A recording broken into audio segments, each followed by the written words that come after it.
Alors que nous nous efforçons d'entrer dans le vif de ce sujet des Lévites, vraiment au cœur même, posons-nous la question suivante. Quelle est la plus secrète, la plus profonde signification et importance dans cet objet du ministère lévitique?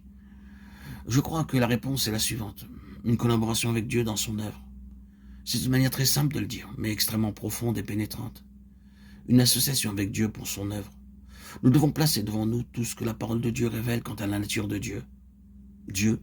Et si nous devions ne mettre qu'un mot sur la nature de Dieu, sûrement nous devrions dire sainteté.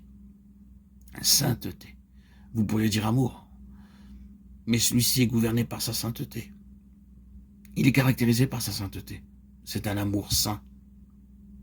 Quels que soient les autres mots que vous pourriez utiliser pour décrire ou définir la nature de Dieu, vous pourriez citer vérité et beaucoup d'autres.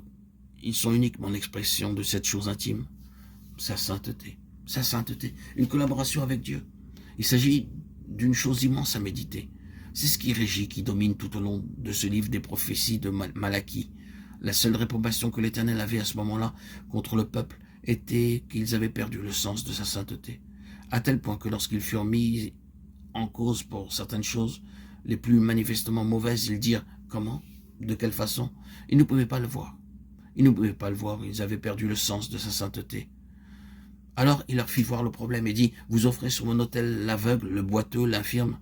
Puis il le formula de cette manière, allez les offrir à votre gouverneur et voyez ce qu'il dira. Que dira-t-il? Vous osez m'offrir un mouton aveugle, un bœuf boiteux, une bête infirme. Qui pensez-vous que je suis? Quel genre de personne pensez-vous que je suis? Voyez ce que votre gouverneur dirait? Mais ne suis-je pas plus grand que votre gouverneur? Et pourtant vous me faites cela à moi.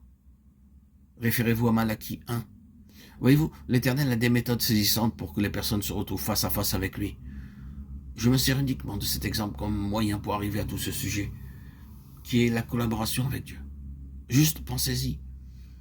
Les Lévites étaient appelés à une collaboration avec Dieu. Là était l'alliance de Dieu avec Lévi, une alliance de vie et de paix. Pensez-y. Entrez directement en contact avec un tel Dieu que lui. Entrez directement en contact avec ce qui est à lui. Être devant lui et vivre. Et vivre. Pourquoi? Il serait impossible de vivre en sa présence de vie et de paix, d'être en contact avec quelqu'un comme lui en paix. Pourquoi? Il y aurait une guerre jusqu'à la mort, s'il n'y avait pas une base, un fondement juste. Mon alliance était avec Lévi, de vie et de paix, en collaboration avec moi dans mon œuvre. Je sais, chers amis, je sais d'une manière si imparfaite et hésitante, de bien vous faire comprendre la grandeur de cette vocation.